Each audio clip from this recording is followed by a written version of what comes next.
Hello. Hi, how are you? Good, good.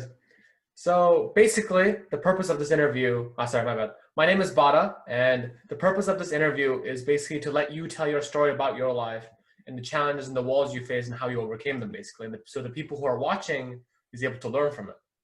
And so following Okay. that, can you introduce yourself briefly? Sure. My name is Oyumaa. I go by Oyumaa Kennedy because I live in the US. But when I was in Mongolia, my name was Oyumaa Batur. So I've got two different names. So I live in California, USA, and I've been here for 18 years. Oh, wow. I know, it's kind of crazy. Yeah.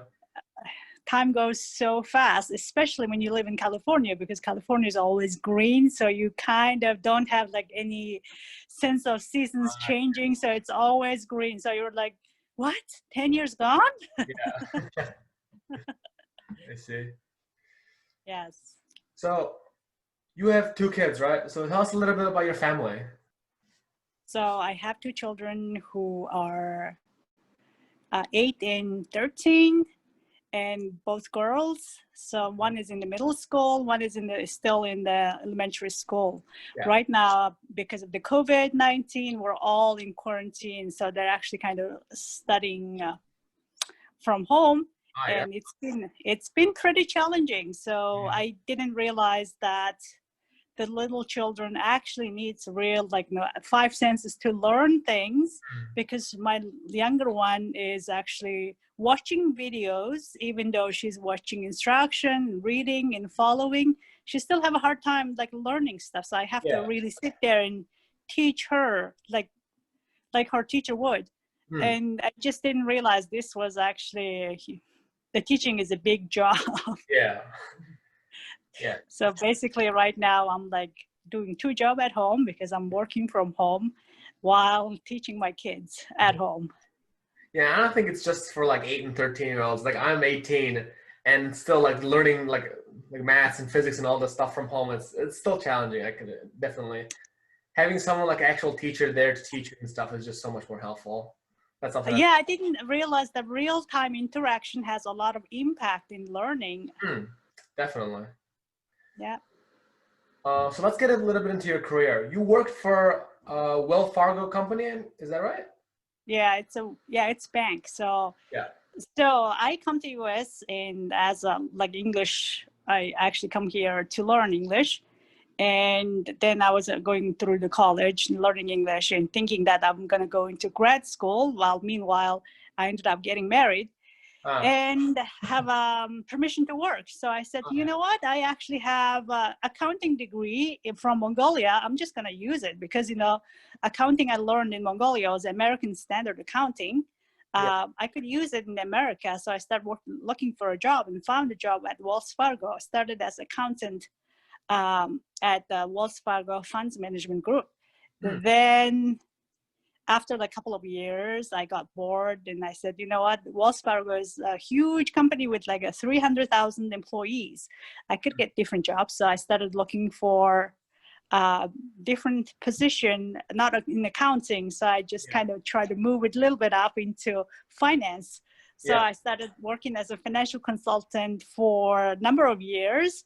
There are several different level of financial consulting positions. So you can start from the entry level, then move advanced as you right. You just learn your job. Then while on the job, you talk to people, communicate with people, network with people. Then also you're still learning stuff. So when I was in a finance job, I started getting into a programming because I thought it was very, very interesting to do things automatically instead of just repeating it manual stuff over and over. So I took my, every day I go to work and I have to do stuff manually. So I said, oh, wouldn't that be nice to automate this stuff? Because it's just way too much time I'm spending with the very manual stuff. Programming helps a lot. Yeah. Right. So I started learning programming language, and I just gave myself, well, I don't have programming. I didn't give myself excuse not to learn because I didn't have any programming background. I said, every day I'm going to learn like a couple of lines of, code that do something. So eventually it will do something for me. And of course, and every day you spend like 10 minutes, learn one thing. Yeah. After like 1 week, you do it adds up, right? So just spend, then once you actually kind of getting hang of like the programming, you just do more and more and more of programming. Then I got into, wow, this is actually so much more fun than doing accounting or finance. Yeah. I'm going to do data mining. Yeah. So I started, then I just, around that time, like data science become very, very popular. Yeah. And I was interested in programming and data mining. So I said, you know what, I'm going to go back to graduate school and earn my master's degree in data science. And that's when I went to Northwestern University. Wow. So I actually have a master's degree in data science from Northwestern University. Right. So basically you start with little thing every single day, you just add up. Just, even if you don't do anything for like, 20 minutes, I know it's like a piece of cake, 20 minutes, what are you going to learn? But you learn one thing. Yeah. And every day, 20 minutes, you learn a lot. Right. Yeah. And I know when I was actually going back to like graduate school, everybody's like, wow, you have accounting background. How can you go back to like, do data mining? Because they require like programming skills and also like math and statistics. Isn't that like over your head? I said, no, I'm just going to learn it. Okay. Just watch me. Yeah, I see. Yeah. And like, that's something that like, I don't know. It's really like, seems simple. It's like, oh, you just have to do like 20 minutes every day. And it's like, yeah, but like, is that gonna matter? But if you're able to do it consistently every day, like it builds up so fast. I know. That's also how I learned my, English, because sometimes you try to learn English, like, it's like, oh, I study. I would never like improve. I don't understand what's going on. But people, I hear that all the time. So what I did is actually had a gossip magazine, because that's gossip English magazines are very, very interesting. So I said, every day I'm going to actually read one page and I list out all the words I don't know, and I'm going to memorize that. Wow. Then, once you actually every day you'll read one page and memorize all the words, like after 3 months, you basically know all the words on the gossip magazine, because they kind of talk about same thing all the time, right? Yeah. Then you're like, oh, I have lots of vocabulary, so I don't have to worry about things. Oh, wow. So just learning is always simplified. You don't just go out and learn everything all at once one day. You just incrementally decide to do one thing that actually interests you. And even if it's like one word, after 10 days, 10 words instead of like, oh my God, I want to learn English, right? Yeah, you're actually making progress. And like, I find it's not crazy, but it's like so impressive. Because, everyone knows that kind of mindset. It's like, oh, you're supposed to be consistent. You're supposed to like, do it little by little. But not a lot of people apply it. And seeing it actually applied is just amazing to me. So yeah, it's basically a little bit of discipline for sure, because everybody says, oh, I want to do this, I want to do that, but I don't have time. Yeah, it's like, yes, you do. You'll have 10 minutes every day. You can spare 10 minutes for yourself. Yeah. Wow, that's amazing. So let's talk about a little bit of the country you live in. Like, how is USA now? How is the quarantine? Like, how is that going down? So right now it's very political, first of all. Yeah. So basically listening to news and everything, all you want to do is like stress out. so I don't really read news. I just, in the morning, I get up and look at news, so I know what's going on. but I'm not gonna like read through. I just read the headlines and that's it. I'm not gonna go through like all these people's opinion and articles and all that stuff, because those things really doesn't affect my day-to-day life. I know if I have to vote, I will go out and do that as my civil duty, but my vote is not going to change who's going to be elected, right? It's a collectively that change. Exactly. So do what you can, then don't worry about everything else. So it's the same thing. Go out, put on mask. Don't be spreading stuff to other people. Yeah.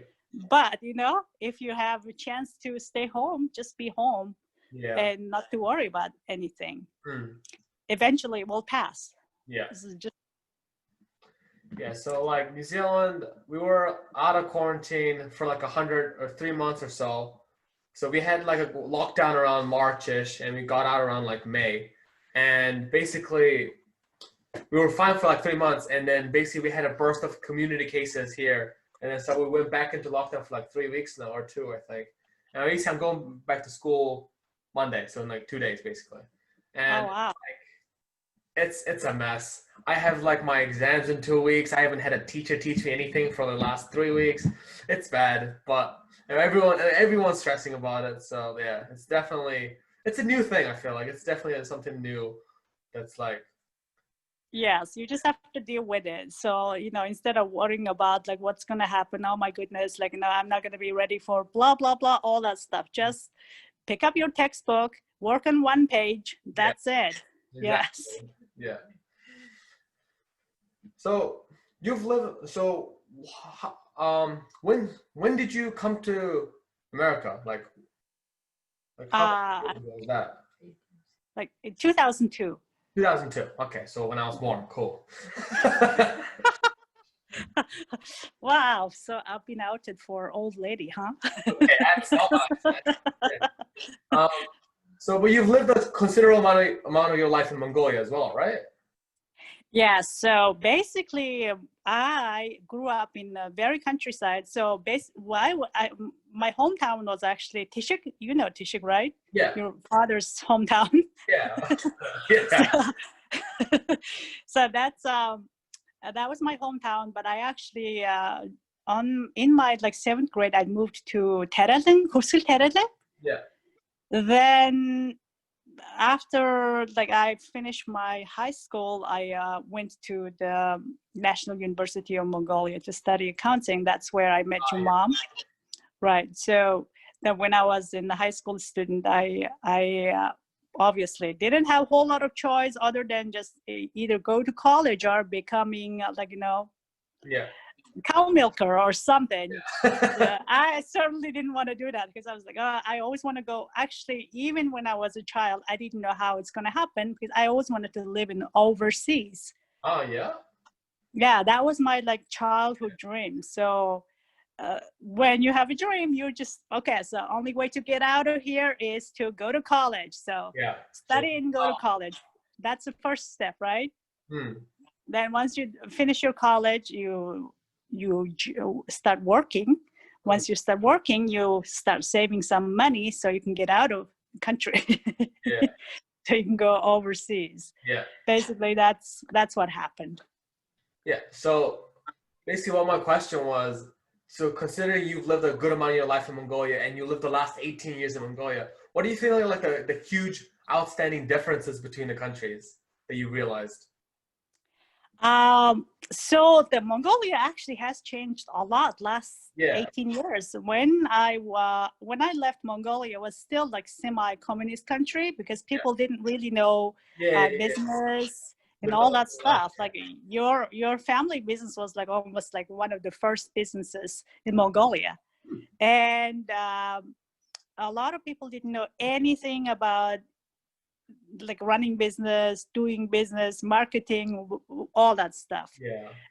So when I come to US, of course, it's like a whole different world because everything is like fast moving things, just like nobody waits. You just have to do it like now. Sort of. In Mongolia, tomorrow.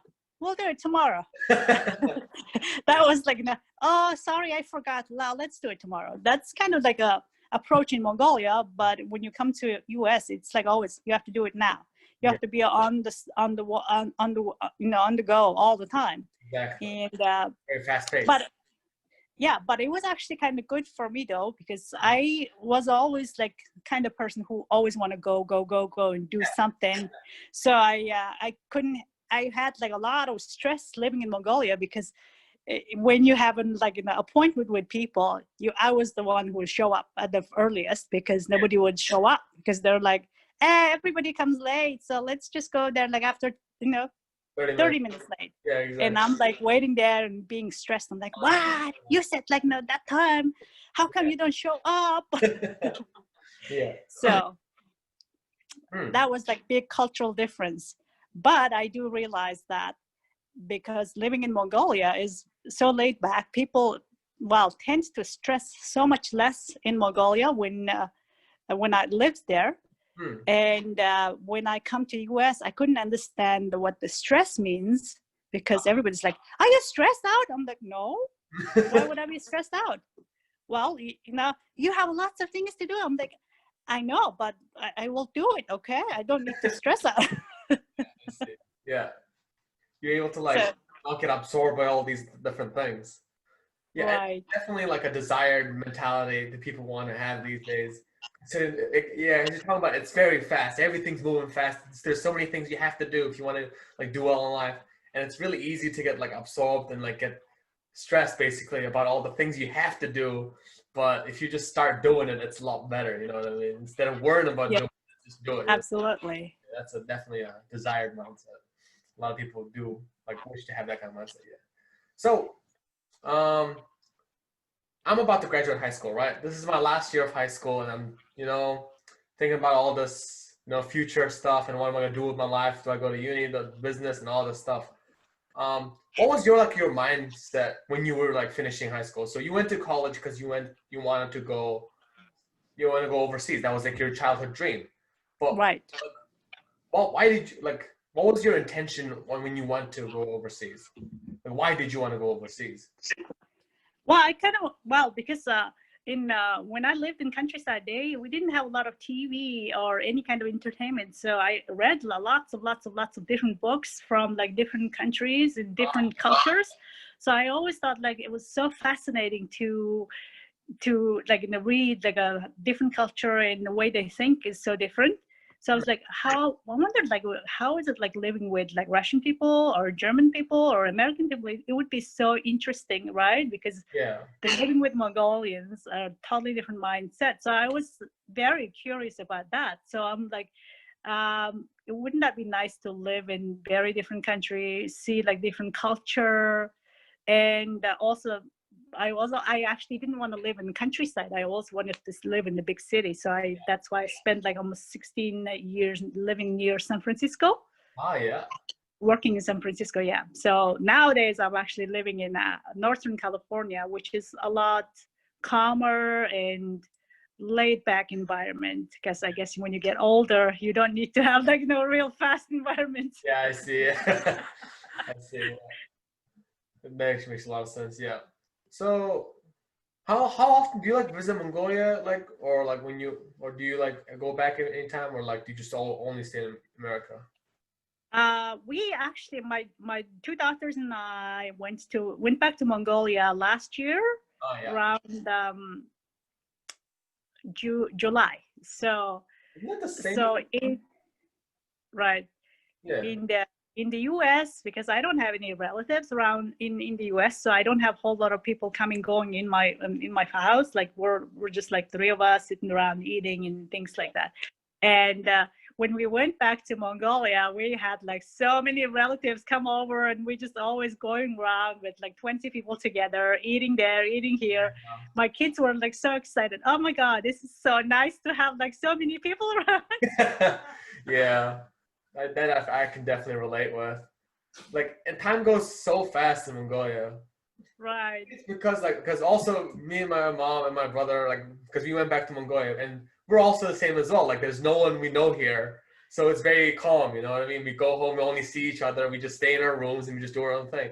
You went to Mongolia, you were meeting this person in the morning, the different person in the afternoon, having dinner somewhere else. Right. And it's just like the 2 weeks, the 2 weeks I spent there like went like that. It was just gone. It's kind of Very true. Yes. Totally agree that. Yeah. It was actually nice. So my children always said like that was like, you know, best they had like best time in Mongolia because they actually went to Tishik. So they actually experienced all the countryside stuff and in doing business in the outhouse and everything. They were like, oh, this is like, I don't know if I want to live there a long time, but it's a short time. It's so beautiful. Yeah. So quick question. Sorry, I forgot about this, but I heard you were like a contractor for Apple, or is that right? That is correct. Oh, so how did that come to happen? Sorry, I missed that. Well, that's okay. I worked for a bank for a long time, and obviously COVID and stuff happening, and I also need to stay home with the kids, you know, make sure that they do actually study instead of like, you know, just sitting there on the internet. So I said, I'm going to actually start working as an independent contractor and quit my, like, you know, regular job and start sending my resume and said, like, no, I don't want to like work for companies and that required like some kind of commitment. I want to work based on project. And I actually ended up landing contract with Apple. So. Wow. This is like the Apple, right? Like the iPhone Apple. iPhone Apple, yes. That's crazy. Wow. Yeah. So, but because I actually had a background in data science and data science, basic data scientists, what the data scientists do is actually looking for information, any kind of data you collect. You collect it, like, you know, you have to have some kind of programming skill to pull all the data together. Then when you have all the data, you also have to know the data. You need to clean up and make sure that data makes sense, right? Then once you have all the data cleaned up, you do the statistical analysis and see if there is any kind of, you know, pattern going on. You can predict, right? So basically what I do is just cleaning up data. So pulling data from different sources. Sometimes I would be pulling information from website. I would be writing program to pull web scraping, so I get all kind of information from website for web pages for free. Then combine that with different data and just see like if I have any kind of insight in what's going on with our sales or whatnot. So they're like different projects. So basically I take the class right now, and all the stuff you're saying actually kind of semi makes sense. It's like, you get the data, you analyze it, see if there's any patterns, and then you make predictions for the future and all that. So that's actually, it's very interesting to see what I'm learning at school actually being applied in real life and landing a job with Apple. That's actually kind of crazy. Yes, actually that's one of the in high demand job, because Bay Area and San Francisco Bay Area is like, you know, Silicon Valley is actually a lot of technology companies. They have tons of data, so they always need people who can actually collect data, clean data, and make a prediction and all that stuff. So it's a good place to be. I see. Okay, so basically to the end of the interview, one last question: what would be your #1 advice you would give to young people who want to study overseas? Well, first of all, of course, like as I said, I always wanted to go overseas. So I didn't know, because I was a country girl. I didn't know how I'm going to do it, but I always wanted. So don't give up on your dream. Just keep on dreaming. Then start planning like how you're going to get to it, right? So my way was, okay, I have to get out, or at least get out of my countryside, go to the city. That's the first step. But you can't be just in the city. Then, well, while you're at the city, maybe you might as well just study. And then like choose like strategically. When I actually go into college, there were like many different majors, but I chose accounting because that was the most practical major at the time, because the School of Economy was teaching American Standard Accounting. That I actually thought like, well, you know what? If I want to go overseas, that would be really useful knowledge to have, right? I can get a job in America, which I did also. So you kind of have to like, like zoom in and out on your like goal. So if I ever want to go overseas, what am I going to do, right? Yeah. Then meanwhile, what I can do is like study this kind of subject and get a job in Mongolia, then start like creating network and save your money. Then you can actually then start learning English. Yeah. And when you actually put your work, somehow it works. It's not like magical, but it's not like I saved so much money and I still had to struggle. Like I didn't have a lot of money, but enough to get me out of there. Yeah. But I always know like any place I go, because I work hard.